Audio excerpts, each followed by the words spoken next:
I served in several cities in Colombia. Actually started off back then it was called the Bogota mission. Several months in, about almost a year in, they split it and created the Barranquilla mission.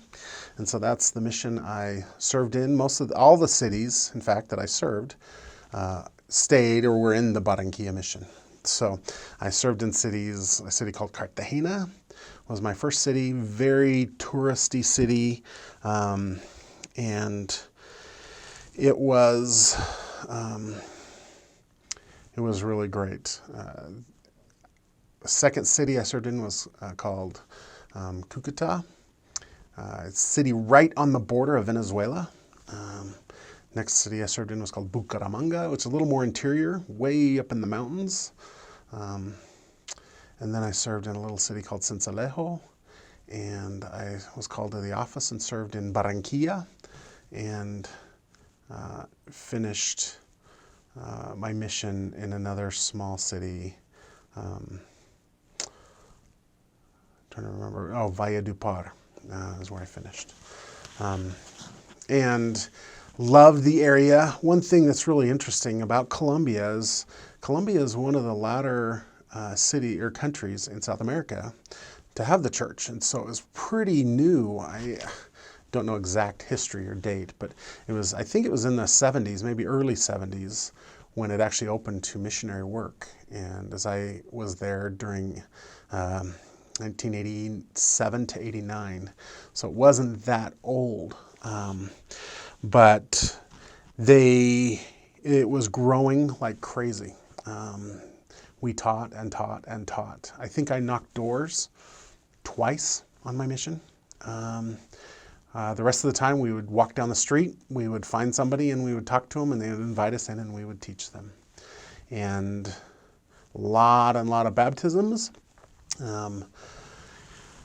We always loved it when it was a whole family, but not a lot of people that had a lot of priesthood experience.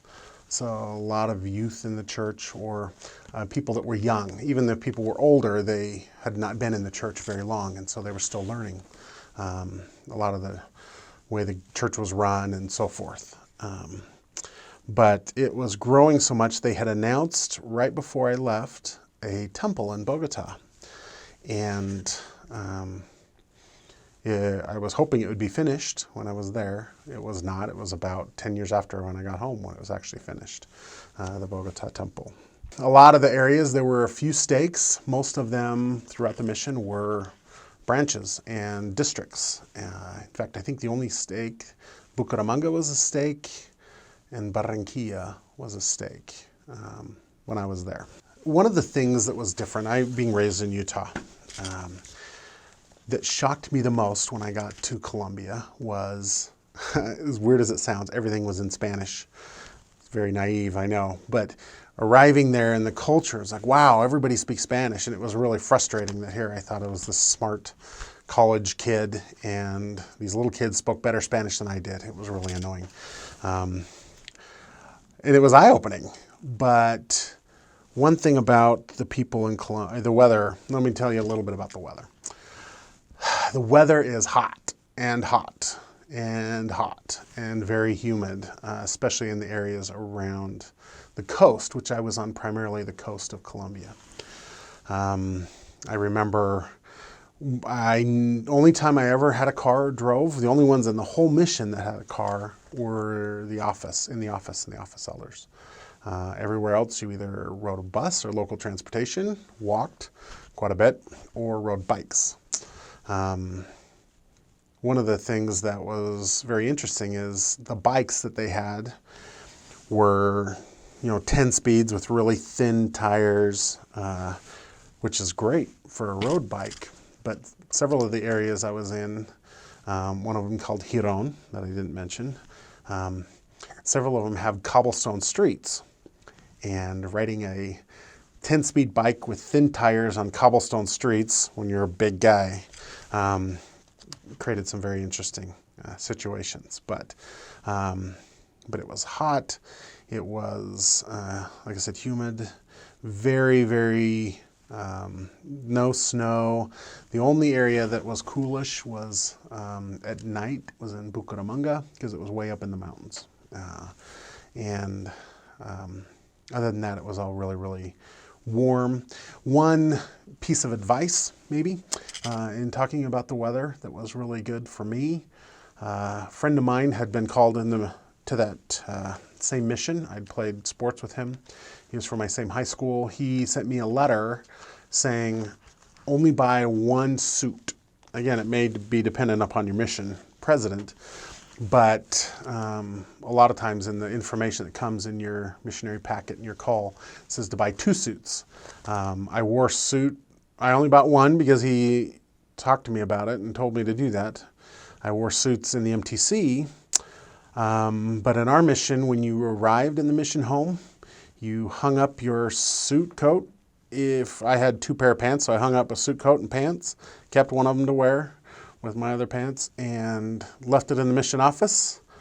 And when I went home, I picked up my suit and took it home. Never wore it once, not even once during the mission. It was just too warm and too hot. So that's one aspect I loved about the mission. You didn't have to worry about wearing a suit coat. And I only had a couple of long sleeve shirts. Most all my shirts were white, or short sleeve, obviously white.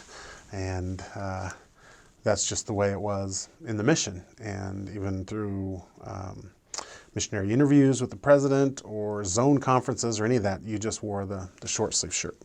And one area that I was in, Sincelejo, it was in the latter part of my mission, actually.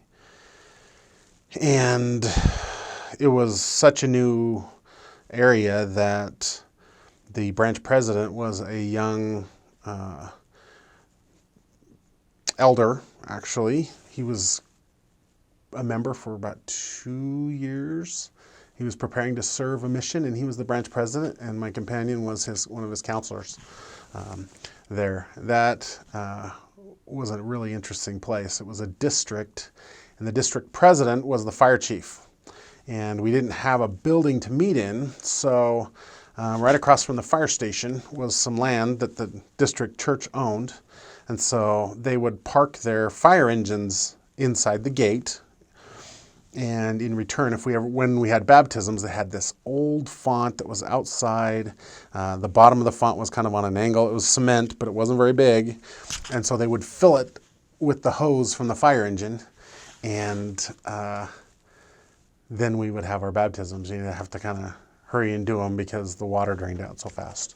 It wasn't exactly the warmest water, but it was kind of regular temperature. It wasn't cold. It didn't cool. It was just right out of the tanks. But it was so warm it didn't really matter. There was a teeny tiny house there that it was kind of the bishop's offices or the branch president's office. And then when we met for Sunday meetings, we'd meet in the back and have sacrament meeting underneath the mango trees.